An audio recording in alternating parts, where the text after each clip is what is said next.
स्वागत आहे मित्रांनो आपल्या सर्वांचं या व्हिडिओमध्ये। तर मित्रांनो आपण आज या व्हिडिओमध्ये युनिट नंबर 3 ला आपण सुरुवात करणार आहोत, जो की डिपेंड आहे पूर्णपणे permeability and shear strength of soil. 3.1 मध्ये आपण परमेबिलिटी बघणार आहोत आणि 3.2 मध्ये शियर स्ट्रेंथ ऑफ सॉइल अशा पद्धतीने या युनिटचं पूर्णपणे डिव्हिजन केलेलं आहे। तर तुम्ही बघू शकता टोटल 16 मार्कांसाठी हा सुद्धा युनिट फायनल एग्जाममध्ये येणार आहे। ठीक आहे, फायनल एग्जाममध्ये तुम्हाला या युनिटवरती 16 मार्कांचे प्रश्न तुम्हाला बघायला भेटतील, त्यामुळे प्रॉपर स्टडी करा। खूपच सोपा सब्जेक्ट आहे, व्यवस्थितपणे शिकवणार आहे।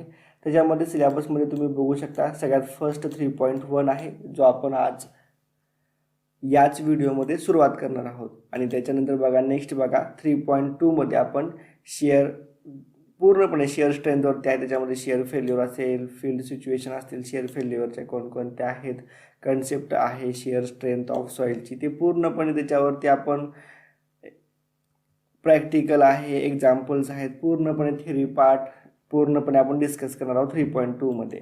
तर अशा पद्धतीने सिलेबस आहे मित्रांनो, व्यवस्थितपणे सिलेबस लिहून घ्या व्हिडिओला पॉज करून। आणि 3.1 ला आपण सुरुवात करूयात आता। ठीक आहे, तर 3.1 आहे आपला सगळ्यात फर्स्ट बघा 3.1 डेफिनेशन ऑफ परमेबिलिटी आपण बघणार आहोत। त्याच्यानंतर डार्सी लॉ ऑफ परमेबिलिटी बघणार आहोत।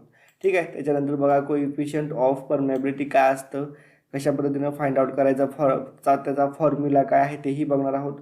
त्याच्यानंतर फॅक्टर्स अफेक्टिंग परमेबिलिटीवरती कोणकोणते फॅक्टर्स अफेक्ट करतात। नेक्स्ट बघा determination of coefficient of permeability by constant head and falling head permeability test. तर दोन टेस्ट आहेत कोइफिशियंट फाइंड आउट करण्याच्या, परमेबिलिटीचा कोइफिशियंट जो आहे तो फाइंड आउट करण्याच्या दोन टेस्ट आहेत। एक आहे कॉन्स्टंट हेड मेथड आणि दुसरी आहे फॉलिंग हेड मेथड। ठीक आहे, तर ह्या दोन्ही मेथड आपण डिस्कस करणार आहोत, पूर्णपणे प्रोसिजर बघणार आहोत, त्याच्यावरती एक्झाम्पल सुद्धा येतात। नेक्स्ट बघा simple problems to determine coefficient of permeability. तर परमेबिलिटी फाइंड आउट कशी करायची तर त्याच्यावरती प्रॉब्लेम सुद्धा आहेत, तर ते प्रॉब्लेम सुद्धा आपण येथे डिस्कस करणार आहोत। ठीक आहे, ते ठीक आहे। त्याच्यानंतर सीपेज थ्रू अर्धन स्ट्रक्चर। तर अर्थ जे स्ट्रक्चर आहे म्हणजे आपण अर्धन डॅम बघतो, तर त्या डॅममधून सीपेज कसं होतं, त्याचबरोबर याच्यासोबत आपण फ्रेटिक लाईन्स काय असतं, अर्थ डॅममधून कशा पद्धतीने त्या लाईन पास होतात तेही, हे दोन्ही पॉईंट आपण एक साथ बघणार आहोत। त्याच्यानंतर सीपेज वेलॉसिटी बघणार आहोत, सीपेज प्रेशर काय असतो, फ्लो लाईन्स काय असतात, ॲप्लिकेशन ऑफ फ्लो नेट। ठीक आहे, तर हे पूर्णपणे पार्ट आपण 3.1 मध्ये व्यवस्थितपणे डिस्कस करणार आहोत। समजलं 3.1 मध्ये आपण काय काय स्टडी करणार आहोत। तर नेक्स्ट आपण आपल्या सिलेबसला चालू करूयात। सगळ्यात फर्स्ट बघा परमेबिलिटी, युनिटचं नावच आहे मित्रांनो परमेबिलिटी। परमेबिलिटी म्हणजे काय त्याची डेफिनेशन मी तुम्हाला सांगतो आणि आपण आपल्या या टॉपिकला सुरुवात करूयात। तर सगळ्यात फर्स्ट बघा मित्रांनो, या पॉईंटवरती फायनल एक्झाममध्ये डिफाईन परमेबिलिटी असा क्वेश्चन येऊ शकतो 1 मार्कांसाठी। त्याच्यामध्ये तुम्हाला परमेबिलिटीची डेफिनेशन तुम्हाला लिहावी लागेल। तर बघा सगळ्यात पहिल्यांदा परमेबिलिटीची डेफिनेशन बघा, permeability refers to the ability of a soil to allow the flow of fluids waters through it. Permeability काय म्हणजे काय असतं बघा, एक मटेरियलची प्रॉपर्टी आहे ज्यामधून मटेरियल जे आहे कोणतंही XYZ सॉइलच असं नाही आहे, कोणतंही मटेरियलची जर परमेबिलिटी जर त्याची ॲबिलिटी असेल, प्रॉपर्टी असेल, तर त्या मटेरियलमधून पाणी हे पास होतं। आता तुम्ही बघू शकता इथे सॉइलचे कण आहेत, मातीमधून पाणी जसं जिरपतं ना त्या पद्धतीनं सॉइलमधून अशा पद्धतीनं पाणी हे जातं, तर याला काय म्हटलं जातं, परमेबिलिटी म्हटलं जातं। मग आता हे पाणी सरळ जातं, कधी कधी खाली वर करत असं जातं, त्याचे टाईप्स आहेत आपण तेही बघणार आहोत, पाणी कशा पद्धतीने जातं। तर परमेबिलिटी समजलं तुम्हाला, एखाद्या मटेरियलची ॲबिलिटी असते त्याच्यामधून ते मटेरियल जे आहे ते अलाव करतं कशाला, वॉटर पास होतं त्याच्या आतमधून थ्रू इट, त्याच्यामधून पास होतं, त्याला परमेबिलिटी म्हटलं जातं। ठीक आहे, तर ही इमेज पण तुम्हाला काढावी लागेल, अशा पद्धतीची सॉइल दाखवायची आहे तुम्हाला आणि त्याच्यामधून वॉटर पास होत असताना हे तुम्हाला दाखवायचं आहे। ठीक आहे, हे व्हाईट्स आहेत, व्हाईट्समधून हे पाणी पास होतं, समजलं, त्यालाच परमेबिलिटी आपण म्हणतो।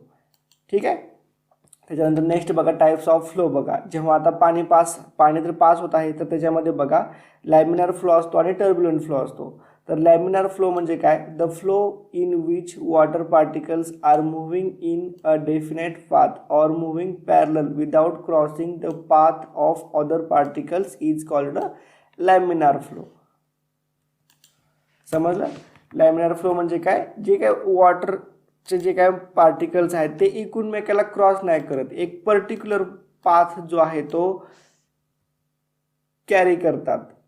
एक त्यांचा डेफिनेट पाथ असतो, ठीक आहे. मूव्हिंग पॅरलल, एकमेकाला पॅरलल ते जात असतात वॉटर पार्टिकल्स किंवा एखाद्या पर्टिक्युलर बॉडीमधून वॉटर पास होत असताना एका स्ट्रेट लाईनमधून पास होतं.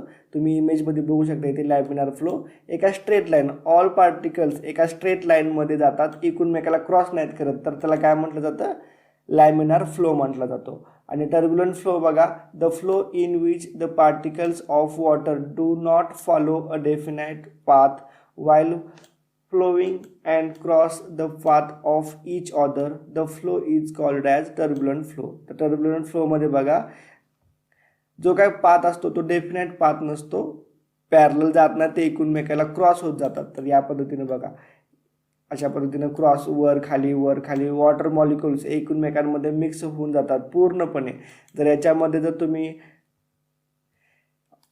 इंक टाकली तर इंक ही एका पर्टिक्युलर लाईनमध्ये पास होते, थ्रूआउट एका पर्टिक्युलर लाईनमध्ये शाई जाते. ती तुम्हाला इंजिनिअरिंगला गेल्यानंतर प्रॅक्टिकल असेल लॅमिनार फ्लो आणि टर्ब्युलंट फ्लो कशा पद्धतीनं ओळखायचा.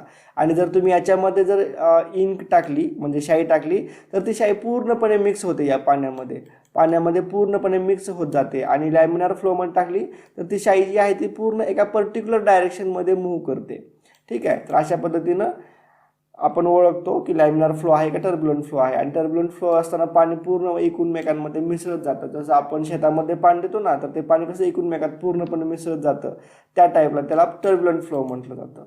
समजलं? 2 टाईपचे फ्लो आहेत, लॅमिनार फ्लो आणि टर्ब्युलंट फ्लो, ठीक आहे. परमेबिलिटी आपण बघितली, डिस्कस केलेली आहे. त्याच्यानंतर टाईप्स ऑफ फ्लो सुद्धा आपण बघितलेले आहेत.